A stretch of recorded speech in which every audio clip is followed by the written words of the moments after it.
Hello friends, जय माता दी। कैसे हैं आप सभी? उम्मीद करती हूँ कि आप सभी बहुत अच्छे होंगे। आप सबका मेरे चैनल पर बहुत बहुत स्वागत है और स्वागत है आप सभी का एक नए ब्लॉग में। ब्लॉग की शुरुआत कर रही हूँ फ्रेंड्स आज शाम के टाइम से। और अभी शाम के बजे हैं 6 और ये देखिए ये आ रही है जंगल से। चरने छोड़ी थी तो वहीं से आ रही है। यहाँ पे ना ये बछड़े के मुँह के पास घास छोड़ा था तो यहाँ पे बड़े आराम से घास खा रही है। और अब मैंने इनको बांध दिया है अंदर, जहाँ पे हम बांधते हैं पशुओं को, वहीं पे बांध दिया है। और अब मुझे आगे का क्या करना है, आगे मुझे बकरियों के लिए जो राशन पानी है वो देना है उनके लिए, क्योंकि वो बाहर बैठ के कर रही होती है इंतज़ार। ये देखिए यहाँ पे सारी इकट्ठी हो जाती है, इधर उधर कहीं नहीं जाती जब तक इन्हें कुछ खाने के लिए नहीं दिया जाए। और मैं देखो को बुला रही थी ना तो कोई आ नहीं रहा था पहले। अब देखो अब ये आ गई, मुझे सबसे क्यूट लगती है। और इन्होंने मुंह फेर लिया, बोलते इसमें कुछ नहीं है, खाली हाथ है। तो यहाँ पे मैंने थोड़ा सा तारा मीरा और मक्की के जो इनको दाने हैं वो दे दिए, क्योंकि इनका ये जो नाइट का रूटीन है ना, ये यही है, इवनिंग नाइट रूटीन। जब भी ये जंगल से आती हैं तो इनको खाने के लिए दिया जाता है बाहर तसले में। इनका जो आंगन है गौशाला का, वहाँ पे। तो अभी मैंने इनको करना है अंदर और शाम बस हो ही रही है। अब अभी यहीं पर है, देखिए खा चुकी है, अपना अपना राशन पानी ख़त्म कर लिया। और अब फिर से कुछ दिख रही है, बट अब तो कुछ नहीं मिलेगा, हट जाइएगा पीछे। फिर से सोच रही है कि मुझे कुछ फिर से आता और खाने को मिलता तो कितना अच्छा होता। ये देखिए मुझे बहुत ही प्यारी लगती है। और यहाँ पे शाम का टाइम और चेतन कर रहा है काऊ मिल्किंग। ये देखिए ये यहाँ पे कर रहा है काऊ मिल्किंग, पर इसका कोई पता नहीं है कि ये किस साइड को बैठा है, इसने कहाँ पे बाल्टी रखी है, क्योंकि अभी ये बच्चा है। और ऐसे तो ये दूध निकाल लेता है, ऐसी बात नहीं है।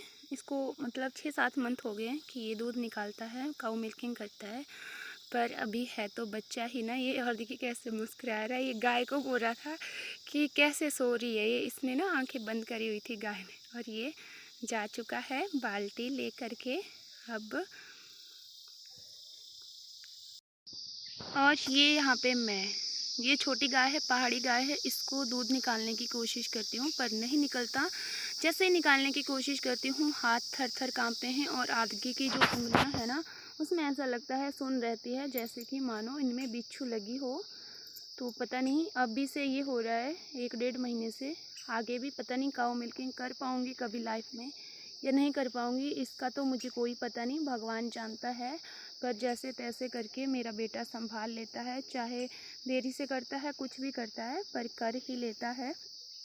और मुझसे ना ये थन से दूध ही नहीं निकलता। ये देखिए पता नहीं, इस बात को तो भगवान जानता है। और वैसे तो मेरी दवाई चली है डेली प्रॉपरली तरीके से, और ये बात नहीं है कि मेरी सेहत में सुधार नहीं हुआ है, पहले से ज़्यादा सुधार हो चुका है मेरी सेहत में।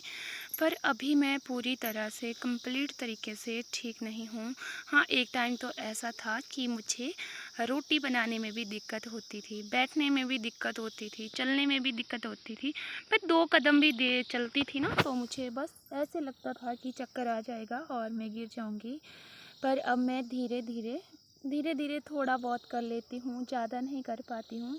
हाँ, जहाँ पे आधे घंटे का काम होता है वहाँ पे मुझे 2 घंटे लग जाते हैं, फिर जाके वो कंप्लीट काम होता है। और ये काम फिर क्या काम है, ये तो बस ऐसे है कि रोते पीटते जैसे जैसे मर्जी है बट करना पड़ेगा। और घर में भी ऐसा कोई नहीं है जो कि काम कर सके पूरी तरह से, काम घर का काम संभाल सके। तो जैसे तैसे करके बस थोड़ा बहुत मैं ही संभाल लेती हूँ, संभाल रही हूँ। अब तो नॉर्मल हो रहा है और पता नहीं अभी कब तक होगा, इस बात का भी कोई भरोसा नहीं है। और अब मैं गौशाला का सारा काम करके आ चुकी थी घर पे, और अंदर रसोई में वहाँ पे मुझे बनानी थी चपाती और सब्ज़ी ना मेरे पास सुबह की बची है आज, तो सब्ज़ी मुझे नहीं बनानी है। मुझे सिर्फ़ और सिर्फ चपाती बनानी है और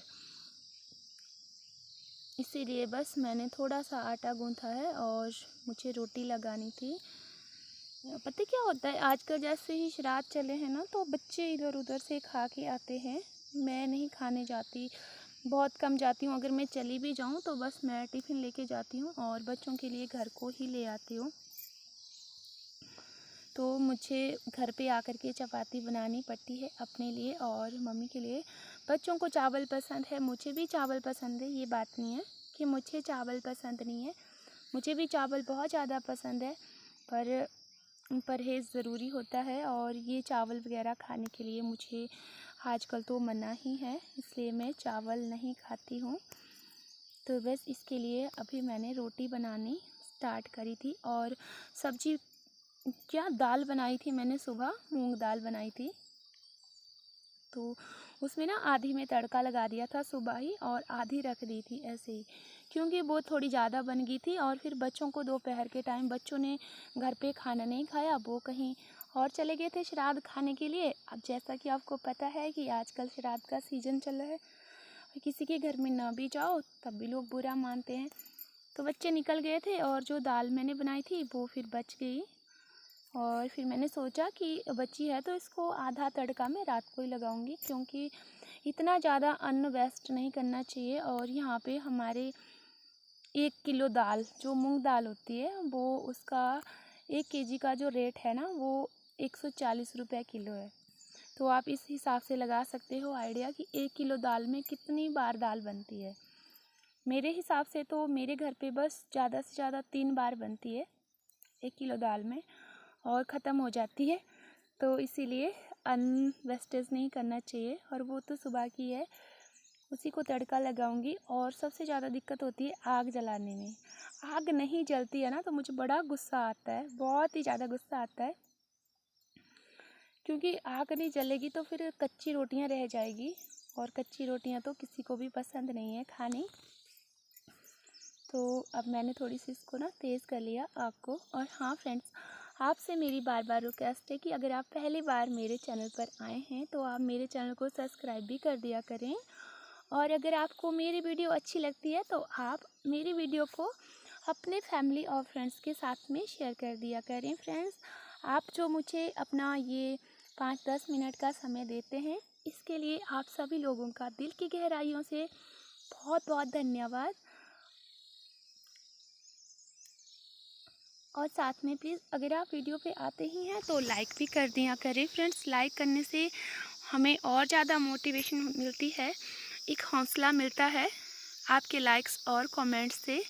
तो इसीलिए बोल रही हूँ कि प्लीज़ लाइक कर दिया करें। और बस अब मेरी रोटी बनने ही वाली है और रोटी बनाने के बाद में मुझे तड़कनी है दाल, वो मैं आप लोगों के साथ में शेयर नहीं करूँगी क्योंकि ब्लॉग मेरा ऑलरेडी बड़ा हो चुका है। और हाँ फ्रेंड्स, पीछे का सामान इग्नोर कर दीजिएगा, क्योंकि गांव में जो जैसे जैसे रहते हैं लोग, बस हम भी उसी हिसाब से रहते हैं। और माफ़ कीजिएगा अगर आपको मेरी वीडियो में कोई कमी नज़र आई होगी, तो इसके लिए आप सभी से हाथ जोड़ के माफ़ी मांगती हूँ। और मैं अपनी वीडियो का भी यहीं पे एंड कर दूँगी। आज की वीडियो में बस इतना ही होगा।